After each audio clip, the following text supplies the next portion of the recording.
Chapter di minggu ini benar-benar kembali setelah 2 minggu lamanya libur karena beberapa hal terkait Oda Sensei yang ingin mengeksplorasi kembali chapter One Piece kedepannya. Begitu juga dengan tugas beliau dalam melakukan monitoring terhadap One Piece live action season keduanya. Jadi di minggu ini kita mendapatkan manga kita kembali, dan apa yang akan menjadi fokus utama di dalam chapter kita kali ini? Tentu Tamagon sudah mengantongi beberapa petunjuk yang sudah dibocorkan oleh pembocor hedon. Apakah Dragon punya bounty spesial? DF Loki segera terlihat, atau salah satu dunia di pohon legendaris yang Dragzil akan diperlihatkan?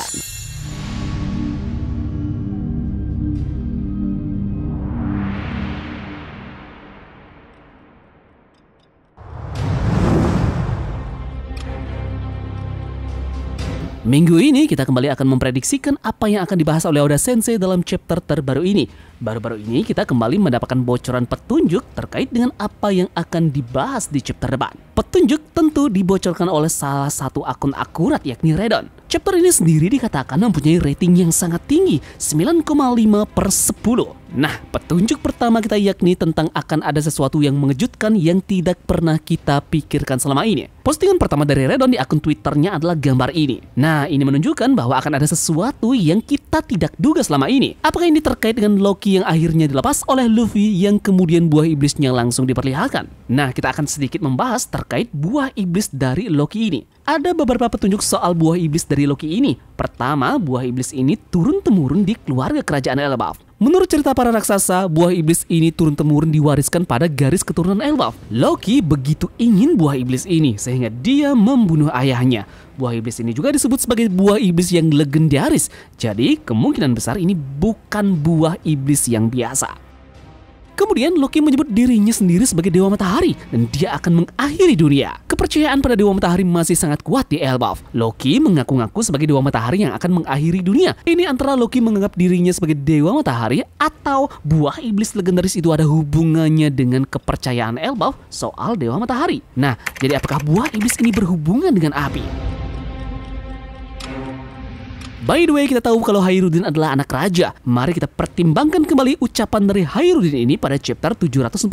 Saat itu, di tengah pertarungan Hairudin ini mengatakan begitu dia memperoleh Mera Mera no Mi, dia akan menjadi raja raksasa. Nah, pendapat Hairudin soal Mera Mera no Mi ini terasa sangat amat menarik. Kita masih belum tahu sepenuhnya timeline Loki yang membunuh Raja Harald itu kapan. Nah, namun berhubung Loki dihukum disalib beberapa tahun yang lalu, kejadian ini pun bisa jadi bukan baru-baru ini. Loki bisa jadi sudah memakan buah iblis legendaris Elbaf saat Hairudin ikut turnamen di Dressrosa. Lalu Hairudin mencoba memperoleh buah lain yang bisa melampaui Loki ini. Nah, dan karena yang diincar oleh Hairudin ini adalah buah iblis elemen api, serta Loki yang sudah memakan buah iblis tersebut yang menyebut dirinya sebagai Dewa Matahari. Jadi besar kemungkinan buah iblis milik Loki ini berhubungan dengan panas kan? Berdasarkan petunjuk di atas, apa sebenarnya buah iblis dari Loki? Dalam mitologinya, satu kejadian besar di Ragnarok ini adalah Surtur. Ini adalah raksasa api terkuat yang menyelimuti bumi dengan api. Ini terasa cukup cocok kan dengan Loki yang mengatakan dirinya akan menghancurkan dunia. Satu lagi hal yang menarik dari Surtur ini. Dalam mitologinya, pedang Surtur dideskripsikan lebih terang dari matahari. Hito-hitonomi model Surtur pun jadi terasa masuk akal untuk Loki. Surtur dengan pedang yang di mitologi disebut sebagai lebih terang dari matahari bisa jadi adalah sosok Dewa Matahari palsu di dunia One Piece. Sementara Dewa Matahari asli kekuatannya dimiliki oleh Luffy. Nah, apakah kalian masih ingat pedang yang tertancap di Pulau Elbaf tersebut? Bisa saja itu dimiliki oleh makhluk legendaris Surtur. Oke, kemudian kita kembali lagi ke petunjuk lainnya. Di sini terlihat adanya sebuah ruangan gelap yang tampaknya seperti dunia iblis atau semacamnya. Mungkinkah ini adalah salah satu dari 9 dunia yang ada di pohon dari Yggdrasil? Apa mungkin itu adalah Helheim, dunia bawah yang dihuni oleh beberapa makhluk-makhluk mengerikan? Apakah di sini terungkap fakta bahwa sebenarnya Loki difitnah membunuh Raja Harald? Bagaimana jika antagonis Elbaf yang sebenarnya adalah Devil Queen, Hel, pemimpin dari dunia Helheim ini? Dalam mitologi Nordik sendiri, Hel adalah penguasa dunia bawah dan putri dari Loki. Tetapi bagaimana jika di One Piece dia sebenarnya adalah ibu Loki yang jahat yang berencana membunuh Raja Harald untuk menjadi penguasa kerajaan Warland?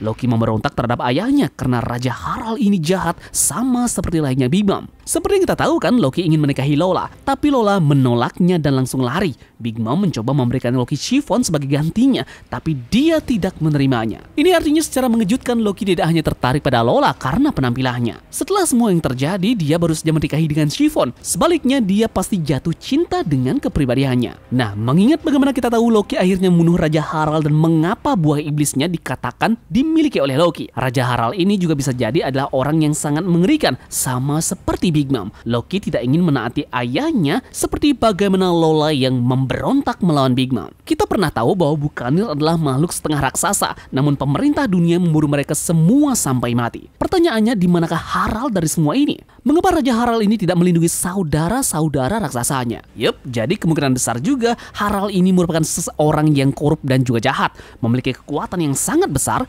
memerintah Elbaf dan memiliki buah iblis legendaris. Namun dia hanya menggunakannya untuk tujuan egoisnya saja. Kita lanjut lagi ke pembahasan petunjuk berikutnya. Petunjuk berikutnya adalah gambar ini, Special Reward. Nah, apakah akan ada seseorang yang mempunyai bounty yang spesial di antara banyaknya karakter di One Piece? Bounty yang spesial ini mungkin dimaksudkan bounty yang tertinggi ataupun bounty yang dimana ini merupakan hadiah spesial jika ada seseorang yang menangkap buruan tersebut. Kita masih belum tahu apa maksud dari petunjuk ini dan sepertinya ini sudah jelas mengacu kepada nilai buruan dari seseorang. Akan masuk logika jika Monkey D. Dragon mempunyai special reward jika siapa yang berhasil untuk mendapatkan orang yang paling dicari di dunia untuk saat ini. Mungkin nanti seseorang yang berhasil menangkapnya akan diberikan hadiah spesial dengan menangkap orang ini, contohnya saja mendapatkan pengakuan khusus untuk diangkat menjadi naga langit dan diam di tempat yang paling aman di dunia saat ini. Tentu semua orang akan berbondong-bondong mencari pria yang paling dicari ini dengan hadiah yang bisa dibilang sangat worth it. Namun sekali lagi yang jadi pertanyaannya tentu saja siapa yang berani dan sanggup untuk mencari dan menangkap bapak naga yang satu ini. Kemudian terakhir, One Piece chapter selanjutnya pun bisa juga akan menyajikan pertarungan antara Luffy dan juga Loki. Kemungkinan besar Luffy akan melepaskan rantai dari Loki. Dia melihat ada seseorang yang dirantai seperti itu. Sudah jelas, jiwa prajurit pembebasannya menggebu-gebu untuk membebaskan seseorang. Loki kemungkinan besar terjebak menggunakan rantai batu prisma laut, mengingat ia memiliki buah iblis. Namun Loki akan menawarkan sesuatu kepada Luffy sebagai balasannya dalam melepaskan rantainya. Jadi akan ada semacam kerjasama dari kedua belah pihak masing-masing untuk mendapatkan keuntungannya tersendiri. Luffy mungkin ditawari Loki mengajaknya untuk berkeliling Pulau Elbaf. Atau bisa jadi daging dan persediaan makanan yang akan membuat Luffy menerima kerjasama ini. Hal ini mirip sekali dengan bagaimana Luffy yang ingin membebaskan Kaku dan juga Lucy di Egghead. Karena dia tahu bahwa dia akan mampu menangani mereka jika terjadi sesuatu. Nah, dan jika Loki memang benar-benar terbebas dari belenggunya, dia akan melepaskan kekuatan buah iblisnya dan menunjukkan kepada semua orang bahwa dia bukanlah orang yang bisa diremehkan. Yup, dan dari sinilah kita sepertinya akan mendapatkan jawaban dari apa sebenarnya buah iblis yang dimaksud dan mengapa Loki membunuh ayahnya sendiri. Meskipun Luffy dan Loki mungkin akan menjadi tokoh utama yang disorot pada chapter ini, chapter depan sendiri tapi Jeremy yang tersisa juga harus menjadi fokus. Ini artinya Zoro, Sanji, Nami, Usopp dan juga Chopper akan terus menaiki jembatan. Nah, jadi kita tunggu saja ya bagaimana lanjutan cerita dari chapter selanjutnya yang akan kita dapatkan di minggu ini. Terima kasih sudah menonton dan selamat beraktivitas kembali. Kita jumpa di spoilernya besok. Sekian dari Tamagon dan turunkan jangkar. Mari kita berlabuh.